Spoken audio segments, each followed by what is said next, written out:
My husband's secret life ended the day I found the truth. The perfect life that wasn't. Have you ever looked at your life and thought everything was perfect, only to discover it was all a lie? Because that's exactly what happened to me. For 10 years, I believed I had the perfect marriage. 10 years. A whole decade of trust. A whole decade of memories. A whole decade of believing that the man sleeping beside me every night was exactly who he claimed to be. But I was wrong. And the day I found out the truth, everything changed. My name is Emma. I'm 38 years old, and until 2 years ago, I thought I was living the life most people dream about. I had a beautiful home, a successful career, 2 wonderful children, and a husband named Daniel. Daniel was the kind of man people admired. He was charming, polite, successful, the type of husband who remembered birthdays and anniversaries, the type of father who coached soccer games and attended school events. At least that's what everyone believed, including me. If someone had told me back then that Daniel was living a secret life, I would have laughed. I would have defended him. I would have called them jealous, because that's how much I trusted him. That's how completely he fooled me. Every morning started the same way. Daniel would wake up before everyone else. He would make coffee, read the news, then kiss me goodbye before leaving for work. Love you, he always said. And every time I believed him.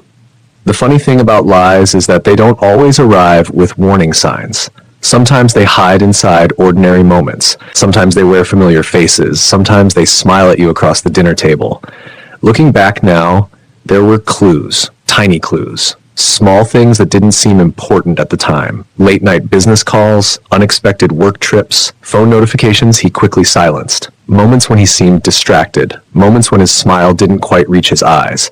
But marriage teaches you trust, and trust has a dangerous side. Sometimes trust makes you blind.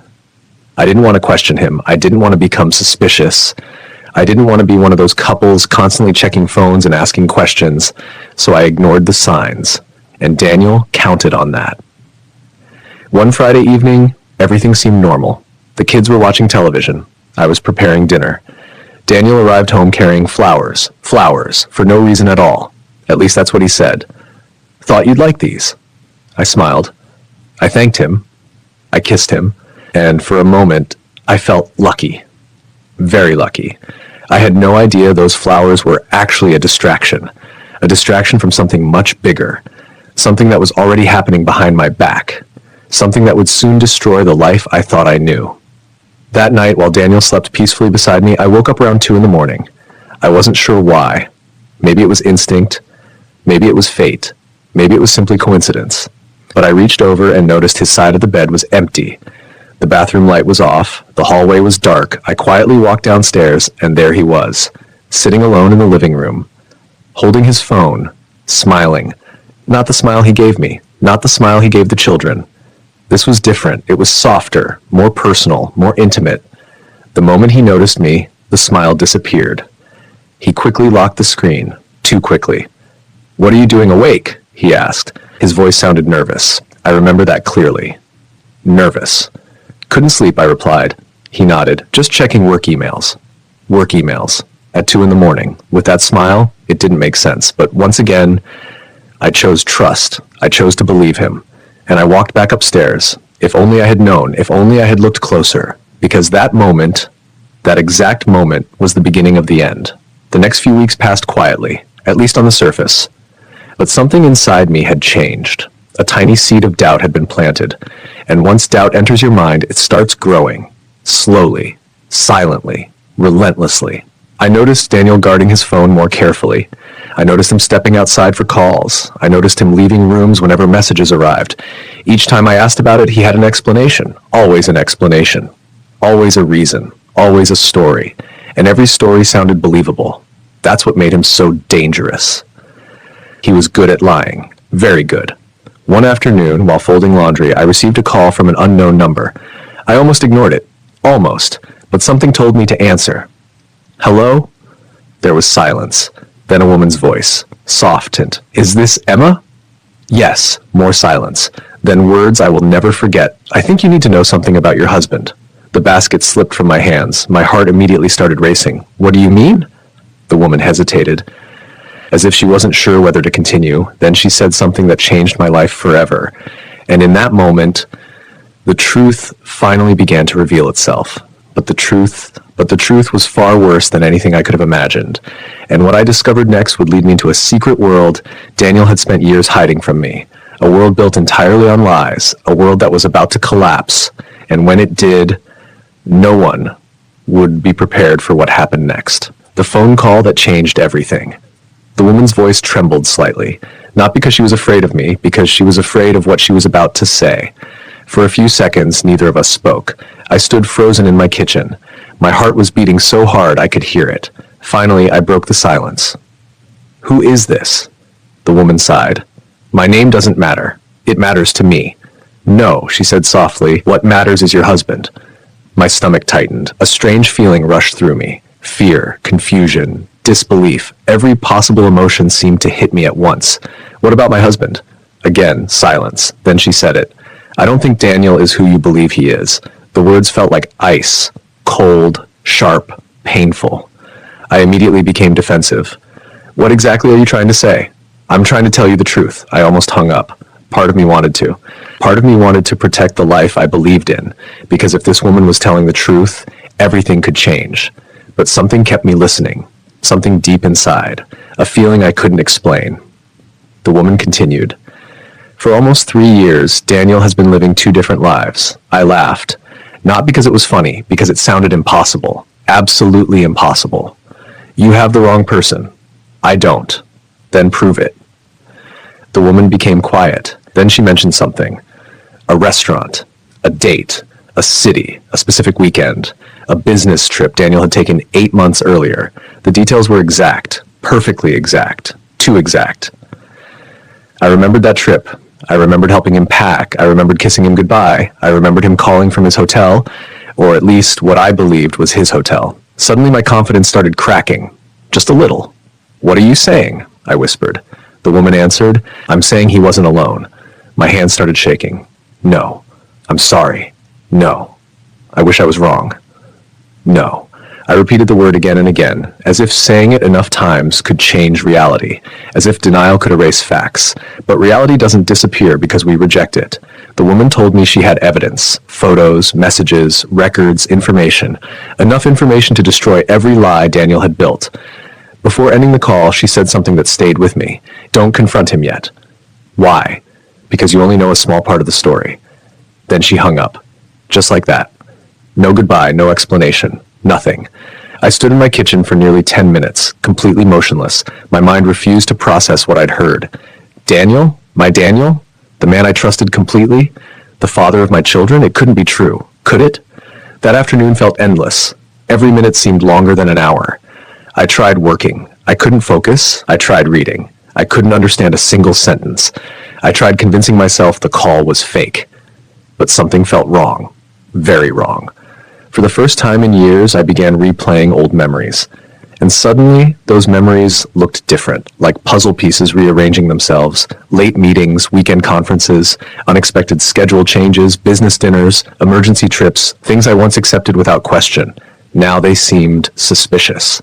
By evening, Daniel came home smiling. The same smile, the same voice, the same routine. But I wasn't seeing him the same way anymore. I watched him carefully. Every movement, every expression, every word. And for the first time, I noticed things I'd never noticed before. The way he avoided direct eye contact when discussing work, the way he checked his phone during dinner, the way he seemed slightly nervous whenever it vibrated. Little things. Tiny things. But now, they felt enormous. That night, after everyone went to bed, I couldn't sleep. Daniel was beside me, breathing peacefully, looking innocent, looking trustworthy, looking exactly like the man I'd loved for 10 years. Yet suddenly he felt like a stranger. At around midnight his phone lit up. A message. Just one message. The screen illuminated the darkness. Normally I would have ignored it, but this time I looked. I couldn't help it. Only a small part of the notification appeared. But it was enough. 3 words. "Miss you already." My heart stopped. Not literally, but it felt that way. The message disappeared before I could see more. I slowly turned toward Daniel. He was asleep, or pretending to be. I didn't know anymore. The next morning I made a decision. I needed answers, real answers, not excuses, not stories, not explanations. Facts. For the first time in our marriage, I began investigating my own husband, and I hated myself for it. I hated the suspicion. I hated the secrecy. I hated what I was becoming, but I needed the truth. Because something wasn't right. Something hadn't been right for a very long time. 3 days later, the unknown woman called again. This time I answered immediately. "Do you believe me now?" she asked. I didn't know how to answer. "I found a message," the woman sighed. "There's much more. What do you know?" "Everything."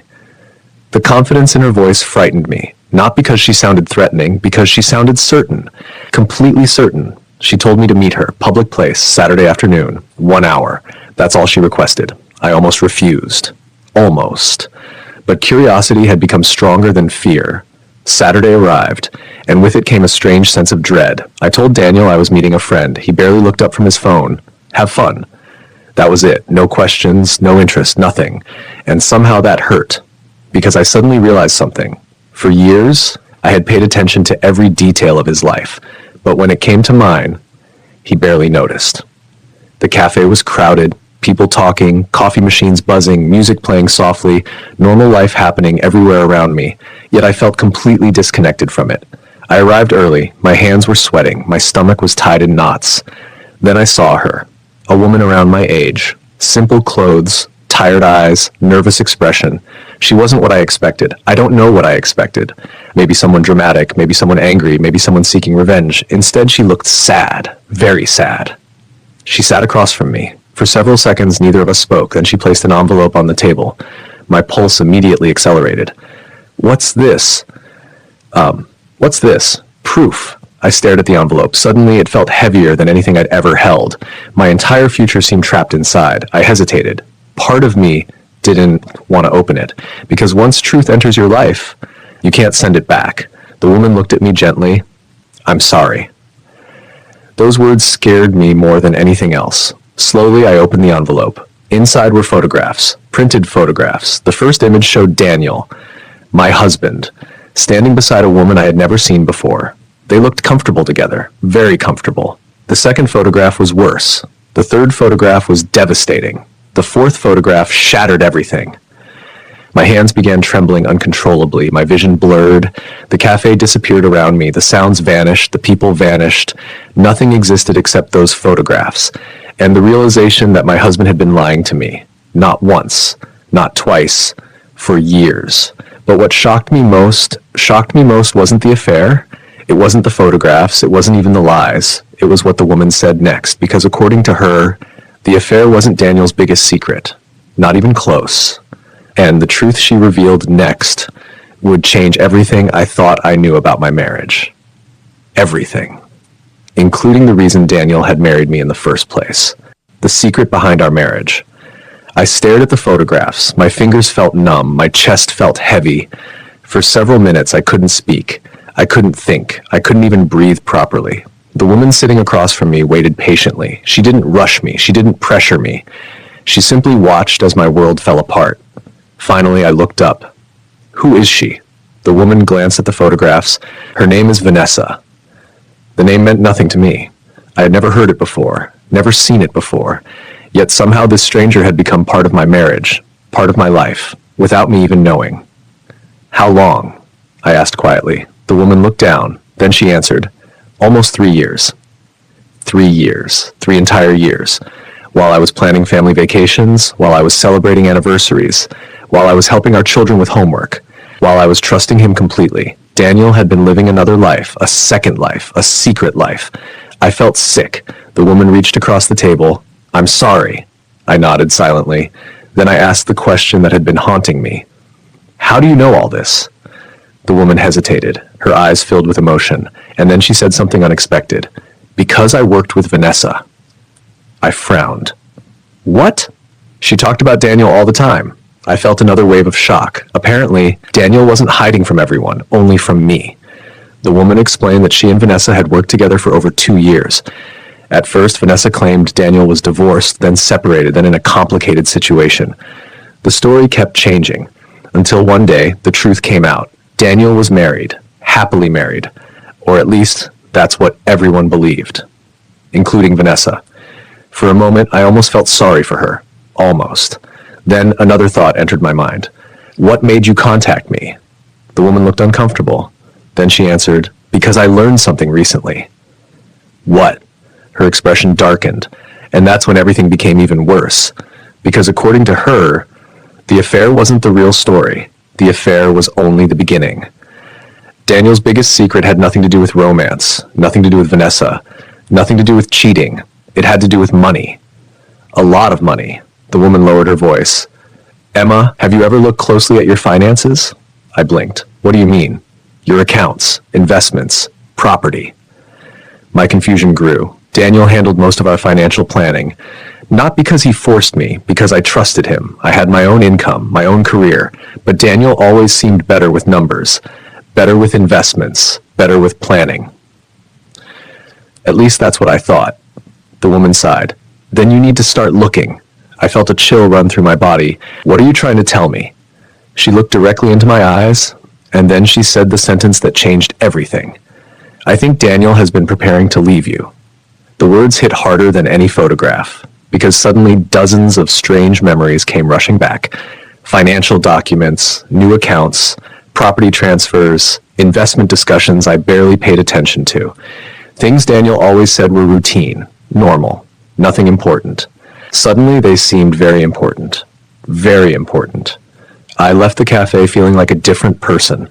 The woman had given me copies of documents, names, dates, information, enough information to begin asking questions, but not enough to understand the full picture. Not yet. When I arrived home, Daniel was in the backyard playing with the children. He looked happy, relaxed, normal. Watching him laugh with the kids felt surreal.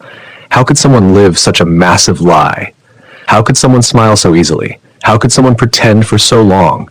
He noticed me. Everything okay? I forced a smile. Yeah. He smiled back. And for the first time in 10 years, I saw a stranger. That night, I barely slept. Instead, I started reviewing old paperwork, tax records, bank statements, investment reports, property documents. At first, everything looked normal. Then I noticed something. A signature. Then another. Then another. Small transactions. Small changes. Small decisions. Individually, they meant nothing. Together, they formed a pattern. A pattern I didn't like. Around 3 in the morning, I found something unusual. An investment account. One I didn't recognize. One I didn't remember opening. My heart immediately started racing. I checked again. The account existed, and it contained a significant amount of money. Money I knew nothing about. Money Daniel had never mentioned. I sat frozen in front of the computer, confused, shocked, terrified. Then I discovered another account, and another, and another. Each discovery felt worse than the last, because now I wasn't just dealing with betrayal. I was dealing with deception on every level. Personal, emotional, financial, everything. Suddenly the pieces started connecting. The late night calls, the secrecy, the hidden documents, the mysterious trips, the private meetings. None of it was random. None of it was accidental. Daniel had been building something, preparing something, planning something for years. The question was, what? The next morning I acted normal, or at least I tried. Daniel drank coffee, read the news, kissed me goodbye, and left for work. The same routine, the same performance. But this time I wasn't the audience. This time I was investigating. The moment he left, I called a lawyer. Not because I wanted a divorce. Not yet, because I needed information. Facts. Protection. Understanding. The lawyer agreed to meet me the following day. And that meeting would reveal something even more disturbing. Something neither the mystery woman nor I had discovered. Something hidden deep inside years of paperwork, years of financial decisions, years of carefully planned deception. The lawyer spent nearly 3 hours reviewing everything. Every document, every account, every statement. The longer she reviewed them, the more serious she became. Finally, she removed her glasses, leaned back, and looked directly at me. Emma, I need to ask you something. My stomach tightened. Okay. Are you absolutely sure your husband considers this a marriage? The question stunned me. What? She folded her hands together. Because from what I'm seeing, she paused, then continued. Daniel appears to have been protecting himself financially for years. My heart sank. Meaning? meaning he may have been planning an exit strategy. Exit strategy, the words echoed inside my head. An exit strategy from what? From our marriage, from our family, from me. The lawyer showed me documents, transfers, ownership structures, legal arrangements, everything carefully designed, everything carefully hidden, everything carefully prepared. It wasn't proof of a crime. It wasn't illegal, but it revealed intent, planning, preparation, distance. Daniel wasn't building a future with me. He was building a future without me. And suddenly I understood something terrifying. The affair wasn't a mistake. The affair wasn't an accident. The affair wasn't temporary. Daniel had been preparing for a completely different life, a life where I didn't exist, a life where our family no longer mattered, a life he had quietly built behind closed doors. But what he didn't know was that I had finally discovered the truth. And once I discovered the truth, I wasn't going to sit quietly. I wasn't going to cry forever. I wasn't going to let him walk away with everything, because for the first time in years, I stopped being the trusting wife and became something far more dangerous, a woman with nothing left to lose. And my search for answers was only beginning. What I uncovered next would reveal Daniel's biggest lie of all, a lie so shocking it would leave everyone speechless, including him. The woman he thought would never fight back. The drive home from the lawyer's office felt different. For days I had been drowning in shock. For days I had been reacting, crying, questioning, worrying, trying to understand how my life had fallen apart so quickly. But now something had changed. Something inside me had become calm. Not happy. Not healed. Calm. The kind of calm that comes when the truth finally replaces confusion. Because confusion creates fear. Truth creates decisions. And for the first time since that mysterious phone call, I knew exactly what I needed to do. I needed evidence. Real evidence. Not assumptions. Not guesses. Proof. If Daniel was planning a future without me, I needed to understand exactly what that future looked like. And more importantly, I needed to know why. That evening he came home carrying takeout from my favorite restaurant.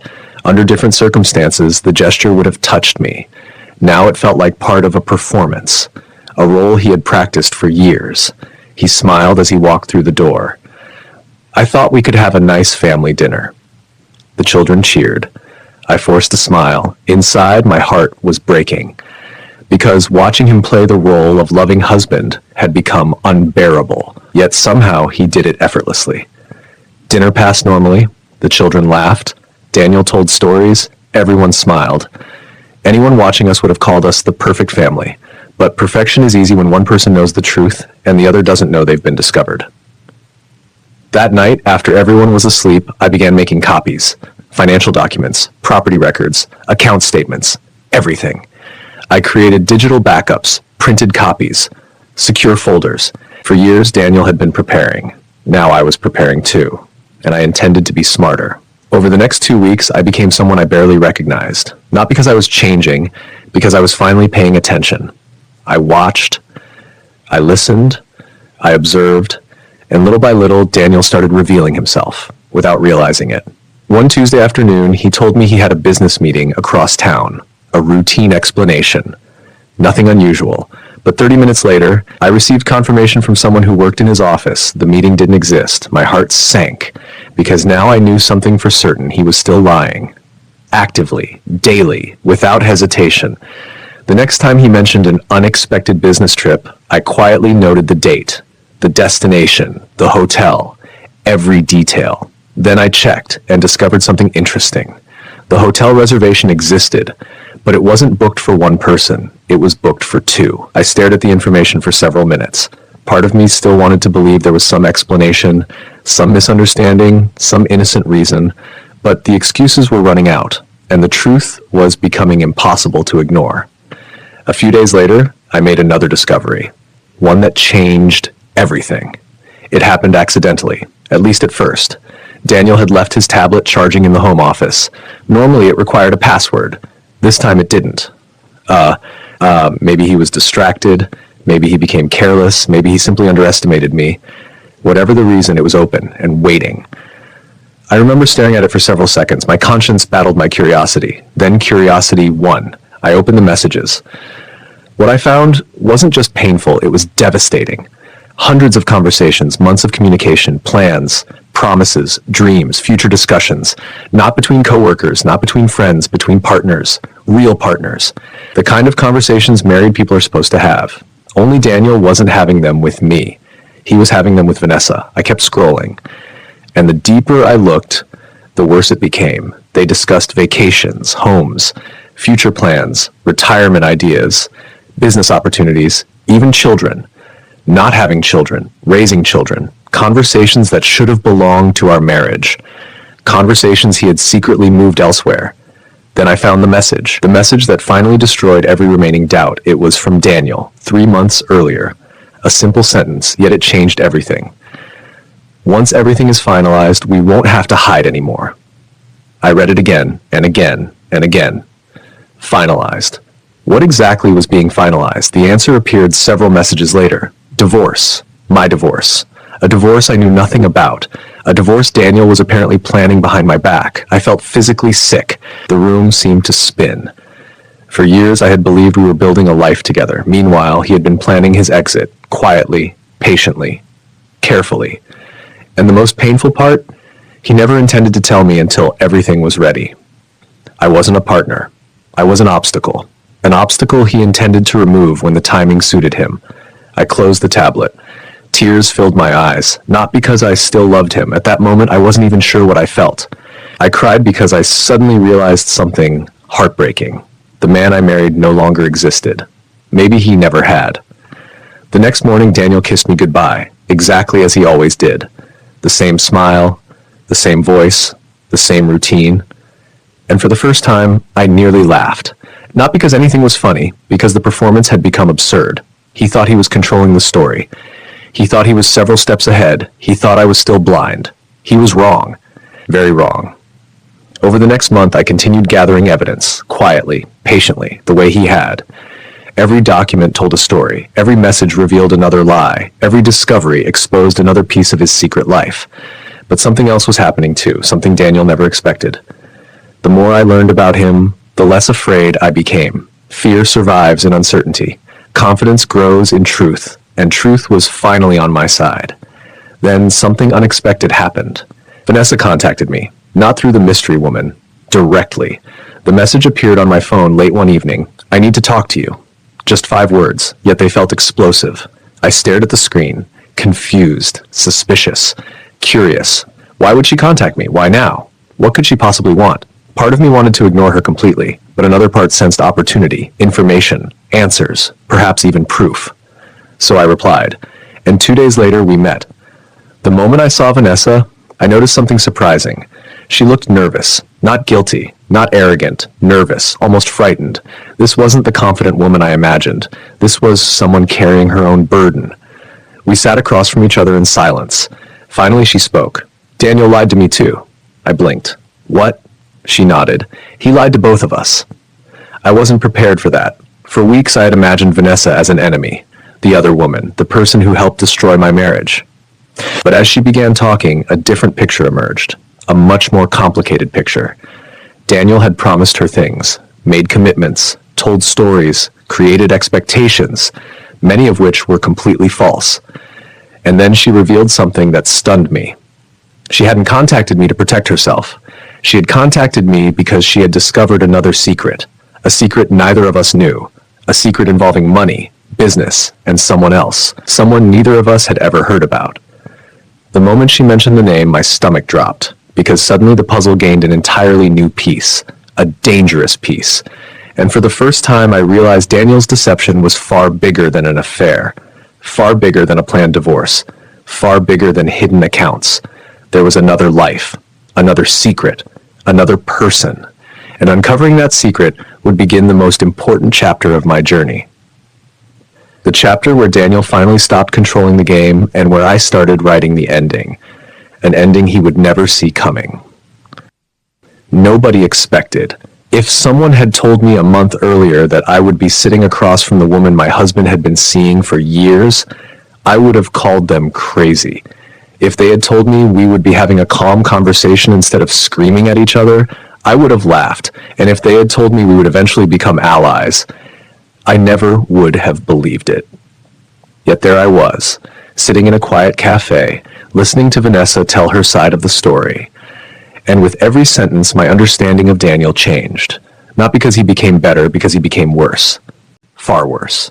Vanessa looked exhausted, like someone who hadn't slept properly in weeks. There was sadness in her eyes, disappointment, embarrassment, regret. The emotions looked familiar because I had been feeling the same things. I didn't know the truth at first, she said quietly. I didn't respond. I simply listened. He told me he was separated. A painful laugh escaped her lips. Then he said the divorce was almost finished. She shook her head. Then there was another delay. Then another. I had heard enough lies from Daniel to know exactly how this worked. Every delay came with an explanation. Every explanation came with a promise. Every promise bought more time. And apparently he had been doing the same thing with Vanessa. For years. He always had an answer, she continued. Every question, every concern. I nodded slowly. That sounded familiar. Very familiar. The man was talented at creating believable stories. Sometimes I wondered if he even remembered the truth anymore, or if he had become trapped inside his own lies. Vanessa reached into her purse.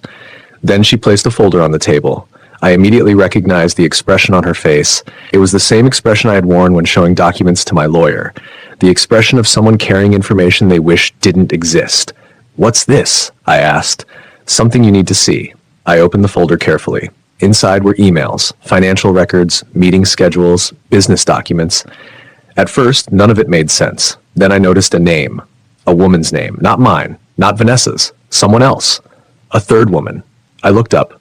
Who is she? Vanessa sighed. We're trying to figure that out. A chill ran through my body. Trying? Meaning she didn't know either? Daniel met with her multiple times. She pointed to the documents, private meetings. I continued reading. The dates stretched back almost 2 years. 2 years. How many secrets could one person have? Apparently more than I imagined. The meetings weren't romantic. At least they didn't appear romantic. They were business-related, financial, strategic, private. The more I read, the more confused I became. Then I noticed something else. Several companies, different company names, different addresses, different structures, yet somehow Daniel appeared connected to all of them. My stomach tightened.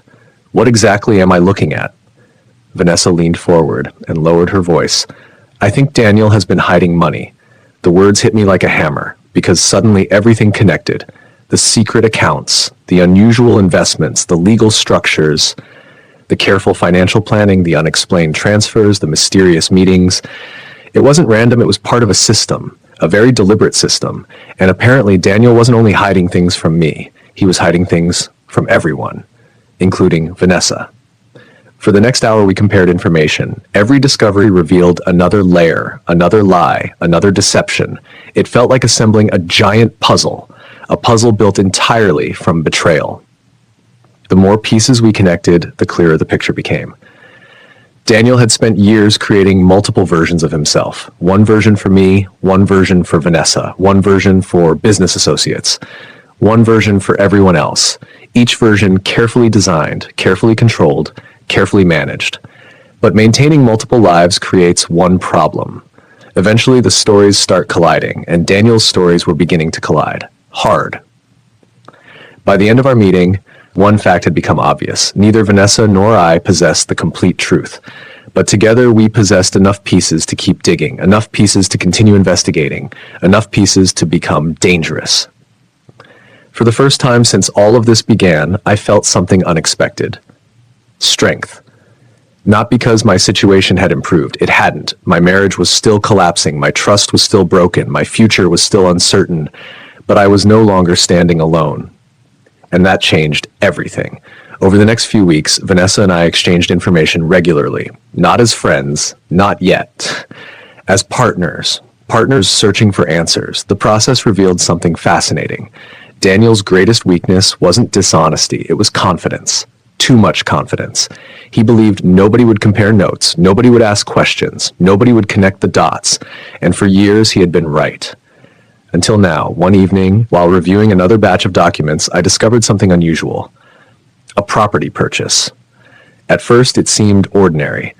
Then I noticed the address. I had never seen it before, never heard of it, never visited it. Yet Daniel's name appeared repeatedly throughout the paperwork. The property wasn't particularly large, nor particularly expensive, but it existed, and he had never mentioned it. Not once. I immediately called Vanessa. Her reaction surprised me. She became silent, completely silent. Vanessa? Several seconds passed. Then she spoke. I've been there. The room suddenly felt colder. What? I've been to that property. My pulse accelerated. When? About 6 months ago. Every instinct told me I wasn't going to like the answer. And I was right. Because what Vanessa revealed next changed the entire story. The property wasn't a vacation home, it wasn't an investment, it wasn't an office, it was something far more personal, far more secretive, and far more dangerous. According to Vanessa, Daniel had claimed the property belonged to a business partner, someone who valued privacy, someone who preferred staying anonymous. At the time, she believed him. Now she wasn't so sure. Neither was I. The following Saturday, we decided to visit. Not together. Separately. Carefully. Quietly. The last thing we wanted was to alert Daniel. The property sat on the edge of a peaceful neighborhood. Nothing unusual, nothing suspicious, just another house among many others. Yet the moment I saw it, something felt wrong. Not visibly wrong, instinctively wrong. The kind of feeling you can't explain, only feel. I sat in my car for nearly 20 minutes, watching, waiting, thinking. Then a vehicle arrived, a black SUV. My heart immediately jumped because I recognized it, Daniel. I watched him step out, look around, and enter the house. Not like a visitor, not like a guest, like someone who belonged there, like someone coming home. I felt physically sick. How many homes did this man have? How many lives? How many versions of reality? For nearly an hour, I remained parked nearby. Then something happened. The front door opened again. A woman stepped outside. Not Vanessa, not anyone I recognized. A woman holding a small child's hand. My breath caught. The child couldn't have been older than 5. The woman smiled, the child laughed, and then Daniel appeared behind them, looking comfortable, relaxed, natural, like a family, a family. The realization hit me with devastating force. No, surely not. It couldn't be. Could it? I stared through the windshield, unable to move, unable to think, unable to process what I was seeing. Because if my suspicions were correct, if what I was witnessing was real, then Daniel's biggest secret wasn't an affair. It wasn't hidden money. It wasn't a planned divorce. It was something much larger. Something that would explain everything. And if that secret turned out to be true, Daniel wasn't living 2 lives. He was living 3. And the truth was finally getting close enough to destroy him. The house of lies. I couldn't take my eyes off the house. The woman stood near the front yard. The little child laughed and ran in circles. And Daniel looked completely at home.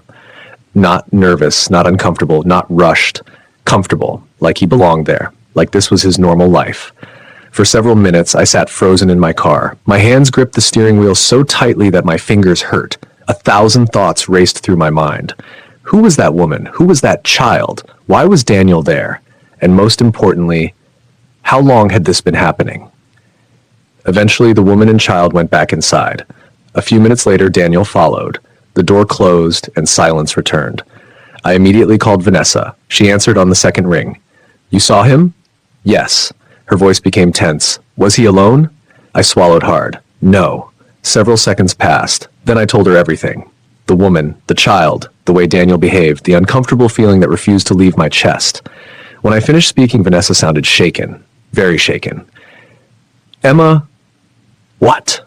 I think we need to find out who lives there. I agreed, because guessing was no longer enough. We needed facts. Real facts.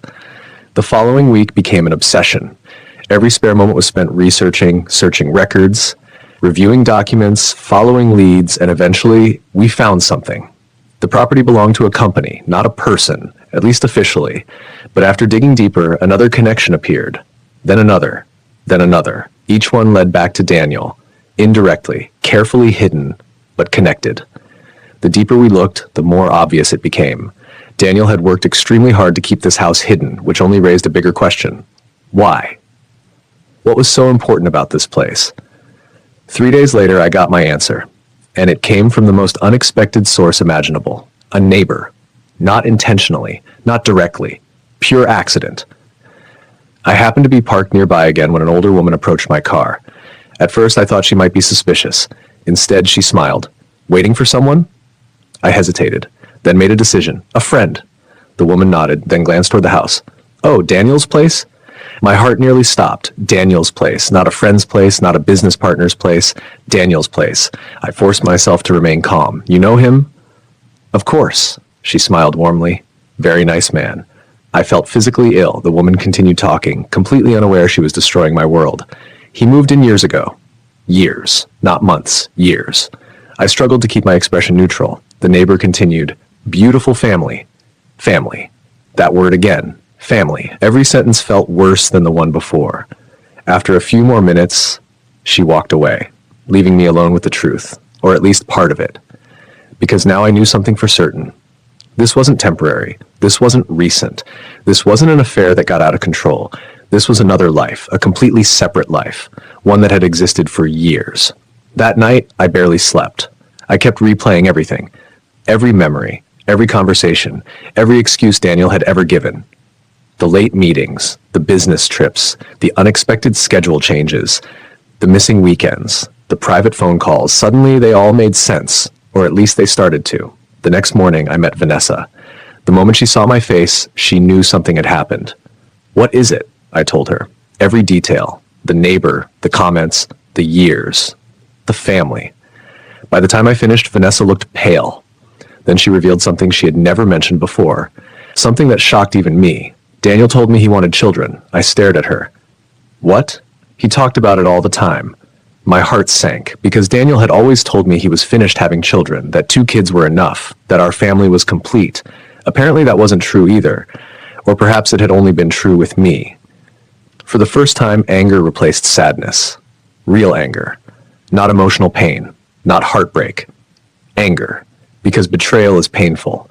But manipulation is something else entirely. Daniel wasn't simply lying. He was customizing reality, telling each person exactly what they wanted to hear, creating different futures for different people, different promises, different dreams, different stories, and somehow keeping them all alive at the same time. At least until now. A week later, everything changed. Again. Vanessa called me late at night. Her voice sounded urgent. Emma, what happened? I found her. My pulse accelerated. The woman? Yes, I sat upright immediately. What did you learn? Vanessa took a deep breath. Then she said something that stunned me. The child isn't Daniel's. For several seconds, I couldn't process the words. What? The child belongs to the woman. Confusion flooded my mind. Then why was Daniel involved? Why did he look like family? Why did the neighbor assume they were together? Nothing made sense.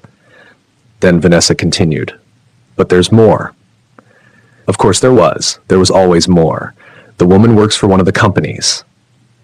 I frowned. What companies? The companies connected to Daniel. Suddenly my attention sharpened. This wasn't just personal anymore. This was business, financial, strategic, dangerous. The woman wasn't merely someone in Daniel's private life. She was connected to the hidden network we had been investigating. The money, the properties, the accounts, everything. And somehow she was involved. The question was how. Over the next few days, the answers began appearing. One piece at a time. And the picture they created was startling. Daniel wasn't preparing for a divorce. He wasn't simply hiding money. He wasn't merely living multiple lives. He was positioning himself, carefully, strategically, for something much bigger. Something involving millions of dollars. Something involving ownership, control, power. The hidden companies weren't random. The hidden properties weren't random. The hidden relationships weren't random. Everything served a purpose. Everything connected. And once we understood that purpose, the entire story changed, because suddenly Daniel's greatest secret wasn't about who he loved or who he lied to. It was about what he planned to become and who he planned to leave behind, including every single person who trusted him, including Vanessa, including me, including people who had no idea they were being used. Then came the discovery that finally turned the investigation into a war. My lawyer called. Her voice sounded unusually serious. Emma, I need you to come in. Why? Immediately. Fear returned. I drove to her office as quickly as possible. The moment I arrived, she handed me a stack of documents. I looked down, then froze. My name was everywhere. Signatures, authorizations, legal approvals, financial permissions, dozens of them. The problem? I had never signed any of them, not one. My hands began shaking. Slowly, I looked up. The lawyer's expression was grim. Emma, what is this? She paused. then delivered the most frightening sentence I had heard since this nightmare began. "I think your husband expected you would never look closely enough to notice." The room fell silent, because in that moment, everything became clear. Daniel wasn't just planning another life. He wasn't just hiding secrets. He was counting on my trust, counting on my silence, counting on my blindness, and for years. That strategy had worked perfectly, but not anymore, because now I knew the truth, and soon, Daniel would discover something he never expected. The woman he thought was powerless had become his greatest problem, and the first phase of my revenge was finally about to begin. Reply part 7, and I'll continue with the next Cha part 7. The revenge begins. There is a moment in every betrayal story when the victim faces a choice. You can break or you can fight. For weeks, I had been drowning in questions. Why did Daniel do this? When did it start? How much of our marriage was real? But sitting in my lawyer's office, staring at documents carrying signatures that weren't mine, I finally stopped asking why and started asking something much more important. What now? Because the truth was simple. Daniel had spent years planning, years building his secret world, years preparing for the day he would walk away. If I wanted any chance of protecting myself and my children, I couldn't keep reacting. I had to start acting. My lawyer closed the folder. "Emma, the most important thing right now is patience." Patience. It wasn't the word I wanted to hear. I wanted justice. I wanted answers. I wanted consequences. But she was right. A rushed move could destroy everything. Daniel still believed I knew nothing. That was my greatest advantage, and I couldn't afford to lose it. For the next several weeks, I followed a strict rule. Act normal, no confrontations, no accusations, no emotional outbursts, nothing. Every morning I smiled, every evening I smiled. Every family dinner continued as usual. Meanwhile, behind the scenes, everything was changing. Quietly, carefully, strategically. The first thing I did was secure copies of every financial document I could legally access. Every statement, every agreement, every record. My lawyer created backups, additional backups, then more backups. The second thing I did was begin protecting my own assets. Not hiding anything, protecting it. There is a difference. For years, I had trusted Daniel completely. Now, trust was no longer part of the equation. Verification was, documentation was, preparation was, and with each step, I felt stronger. Not because revenge felt good, because knowledge felt powerful. Daniel's greatest weapon had always been information. He knew things other people didn't. Now that advantage was disappearing, little by little. One evening, while helping our son with homework, Daniel received a phone call. Normally, he would excuse himself immediately. This time, he hesitated. Just for a second, then walked outside. I watched through the window. His expression changed. His smile disappeared. His posture became tense. For the first time, he looked worried. Very worried. The conversation lasted almost 20 minutes. When he returned, he acted normal. But I noticed something. His hands were shaking slightly. A small detail. A tiny detail. Yet important. Because pressure creates mistakes, and Daniel was finally starting to feel pressure. The following week brought another breakthrough. Vanessa called me. Her excitement was impossible to miss. "Emma, I found something." "What?" "A meeting." I immediately paid attention. "What kind of meeting?" "A very important one." According to information she had uncovered, Daniel was preparing for a major business event, an event involving investors, partners, executives, people with money and influence, people who trusted him, the same way I once trusted him. Apparently, Daniel planned to announce a significant expansion, a new phase of his business empire, the hidden companies, the hidden properties, the hidden structures. Everything seemed connected to this event, and suddenly an idea began forming in my mind. Not an emotional idea, not a reckless idea, a strategic idea. If Daniel wanted to build his future using lies, perhaps the truth should arrive at the exact moment he expected success. The thought stayed with me for days. Growing stronger, clearer, more focused. Then another surprise arrived. One I never expected. The mystery woman. The woman whose phone call had started everything. She contacted me again. For months, she had remained mostly in the background, providing information occasionally, helping when necessary, but never revealing much about herself. This time was different. "We need to meet." Her voice sounded serious. More serious than ever. The meeting happened the following afternoon. The moment I sat down, I knew something was wrong. She looked exhausted, worried, almost frightened. "What happened?" She glanced around before answering. Daniel knows someone is investigating.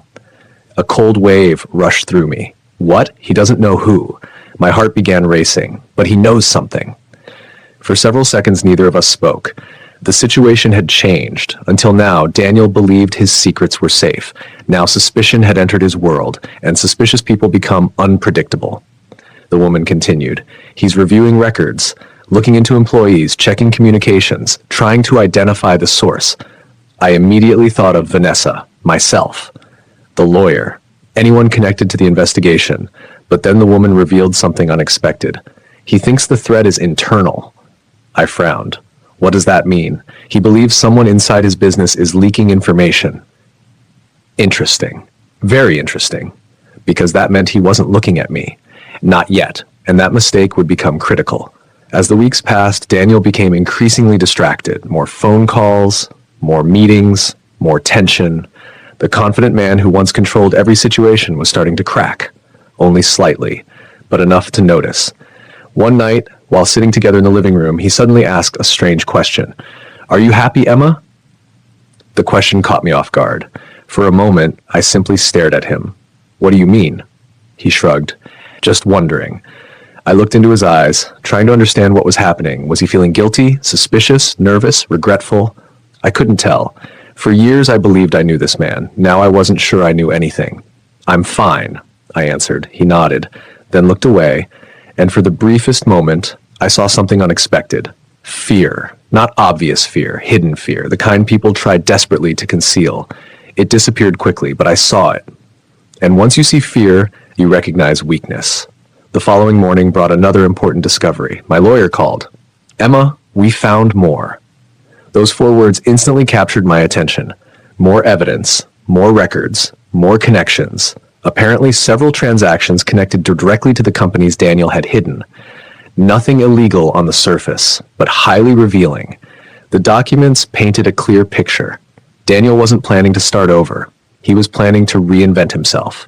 New businesses, new relationships, new identity, new future. A future built by quietly leaving his old one behind.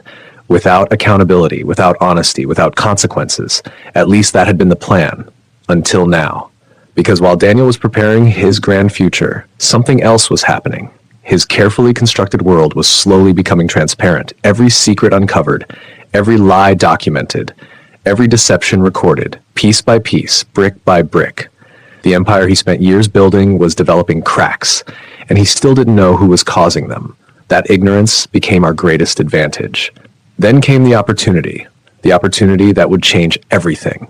The business event, the major announcement, the gathering of investors and partners, the moment Daniel intended to celebrate his success. Vanessa obtained the details, dates, location, guest list, schedule, everything. And as I reviewed the information, one thought became impossible to ignore. This wasn't just an event, it was a stage Daniel had built for himself, a stage where he expected applause, recognition, admiration. What he didn't realize was that the same stage could become something else entirely, a place where truth finally appeared, a place where masks finally fell, a place where everyone would see the real Daniel, not the husband, not the businessman, not the charming storyteller, the real Daniel. And for the first time since this nightmare began, I smiled, not because I was happy, because I finally saw the path forward, a path built on evidence, facts, patience, and timing. The trap wasn't ready yet, but it was close, very close. And when it finally closed around Daniel, the secret life he had spent years protecting would collapse in a single evening, an evening nobody would ever forget, especially him. Reply part 8, and I'll continue with the next cha. Part 8, the cracks start to show. People often imagine revenge as something dramatic, a single moment, a single speech, a single shocking revelation.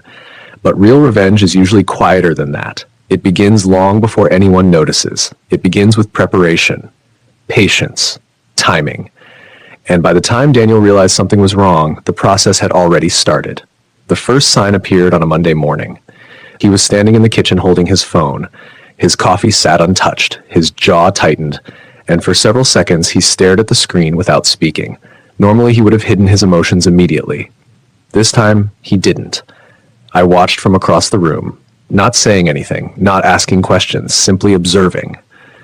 Finally, he locked the screen and slipped the phone into his pocket. But the damage was done. Something had rattled him, and I knew it. The following days brought more signs, small ones, subtle ones, the kind most people would miss. Daniel became impatient, distracted, short-tempered, not with me, not with the children, with himself. Every mistake irritated him, every delay annoyed him, every unexpected problem seemed to increase his anxiety. The perfect image he worked so hard to maintain was starting to crack. And once cracks appear, they tend to spread. One evening, while we sat at dinner, our daughter asked a simple question. "Dad, will you be at my school performance next month?" The question should have been easy, yet Daniel hesitated, just for a second, then smiled. Of course. But something about the answer felt forced, and for the first time I noticed our daughter noticing it too. Children understand more than adults realize. They may not understand secrets, but they understand distance. And Daniel was becoming distant, very distant. The business event was now only 3 weeks away. 3 weeks, 21 days. The countdown had begun. Meanwhile, my lawyer continued building our case. Every document was organized, every record was verified, every piece of evidence was secured. No assumptions, no guesses, only facts, because facts are difficult to argue with. And facts were exactly what Daniel feared most. One afternoon, Vanessa called. Her voice sounded nervous. "He's asking questions." My heart immediately sank. "What kind of questions?" "About people." I sat upright. "Who?" "Everyone." That wasn't good. Not good at all. According to Vanessa, Daniel had started reviewing old communications, checking employee records, questioning associates, looking for leaks, looking for weaknesses, looking for answers. In other words, he knew something was wrong. The problem was he still didn't know what or who, and uncertainty was slowly driving him crazy. For years, Daniel controlled information. Now information was controlling him. That shift changed everything. A few days later, something unexpected happened, something that almost destroyed our entire plan. I came home from work and found Daniel sitting alone in the living room. No television, no phone, no laptop, just silence, waiting. The moment I entered, I felt it. The atmosphere was different, heavy, uncomfortable, dangerous. "Emma." His voice was unusually serious. "Can we talk?" My pulse accelerated. Every warning signal inside me activated instantly. Was this it? Had he discovered something? Had someone talked? Had our investigation been exposed? I forced myself to remain calm. "Sure." He motioned toward the couch. I sat down carefully. For several seconds, neither of us spoke. Then he looked directly into my eyes and asked a question that nearly stopped my heart. "Do you trust me?" The room seemed to freeze. Of all the questions he could have asked, that one felt almost cruel. "Do you trust me?" The man who had spent years lying, the man hiding multiple lives, the man secretly planning his future without me. "Do I trust you?" The irony was overwhelming, but I couldn't show it. "Not yet." So I smiled gently. "Why are you asking that?" Daniel looked away, then back at me. "I don't know." A lie. I knew it instantly. He knew exactly why he was asking. Something was bothering him. Something was making him nervous. And for the first time, he wanted reassurance. Reassurance from the very person he had betrayed. The moment felt almost surreal. After a long pause, I answered carefully, "Trust is important in a marriage." His expression changed slightly, almost like he expected a different response. Then he nodded. The conversation ended, but the message was clear. Daniel was worried. Very worried. That night, I couldn't stop thinking about it. Because beneath the lies, beneath the manipulation, beneath the deception, I'd finally seen fear. Real fear. And fear makes people dangerous. The next week became the most stressful period of the entire investigation. Every day brought new uncertainty. Every phone call felt important. Every message felt urgent. Then came the breakthrough we had been waiting for. Vanessa obtained access to information connected to the upcoming business event. Guest lists, presentation materials, private schedules, internal communications, everything. And buried inside those files was something remarkable. Something Daniel never expected anyone to find. A presentation. A future planning presentation. The kind shown only to major investors. The kind designed to reveal long-term strategy. As we reviewed the slides, my lawyer suddenly became very quiet, and she pointed toward one section. I leaned forward and froze, because there it was, Daniel's future. Written clearly, organized neatly, presented professionally. New partnerships, new business structures, new financial arrangements, and nowhere, absolutely nowhere, was there any mention of the life he currently lived. No wife, no marriage, no family, nothing. It was as though we had already been erased.